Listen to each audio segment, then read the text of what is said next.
നമുക്കൊരു കഥ കേട്ടാലോ? കഥയുടെ പേരാണ് അമ്മയുടെ സ്നേഹം.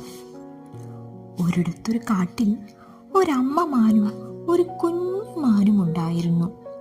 മാൻകുട്ടി ഭയങ്കര കുസൃതിയായിരുന്നു.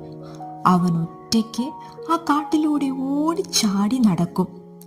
അമ്മമാൻ എപ്പോഴും അവനോട് പറയും, ഒറ്റയ്ക്ക് ദൂരേക്കൊന്നും പോകരുത്, കാട് അപകടം നിറഞ്ഞതാണ്. മാൻകുട്ടിയുണ്ടോ അത് കേൾക്കുന്നു? ഒരു ദിവസം രാവിലെ കുടിലിന് പുറത്ത് നിൽക്കുമ്പോൾ അവനൊരു പൂമ്പാറ്റയെ കണ്ടു. അതിനെ പിടിക്കാനായി അതിന്റെ പുറകെ ഓടി.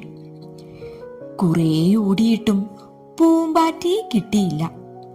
ക്ഷീണിതനായ മാൻകുട്ടി ഓട്ടം നിർത്തി ചുറ്റും നോക്കി.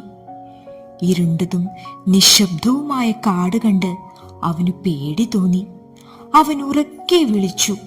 ആരും വിളി കേട്ടില്ല. പെട്ടെന്ന് കുറ്റിക്കാട്ടിൽ നിന്നും ഒരു ശബ്ദം. അതാ ഒരു കുറുക്കൻ കൂർത്ത പല്ലുകൾ കാട്ടി കുസൃതിച്ചിരിയുമായി നിൽക്കുന്നു. മാൻകുട്ടി പേടിച്ചു വിറയ്ക്കാൻ തുടങ്ങി. കുറുക്കൻ മാൻകുട്ടിയുടെ നേർക്ക് കുതിച്ചു ചാടാൻ ഒരുങ്ങിയതും അമ്മമാൻ അവിടെ എത്തി. അവൾ തന്റെ കുളമ്പുകൾ അമർത്തിച്ചവിട്ടി അവർക്കിടയിൽ നിന്നു.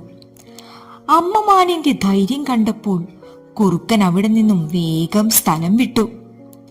മാൻകുട്ടി അമ്മയെ കെട്ടിപ്പിടിച്ചു. ഇനി ഒരിക്കലും അനുസരണക്കേട് കാണിക്കില്ലെന്ന് ഉറപ്പു നൽകി. ഈ ലോകത്തിലെ ഏറ്റവും വലിയ ശക്തി അമ്മയുടെ സ്നേഹമാണെന്ന് അന്നവൻ തിരിച്ചറിഞ്ഞു.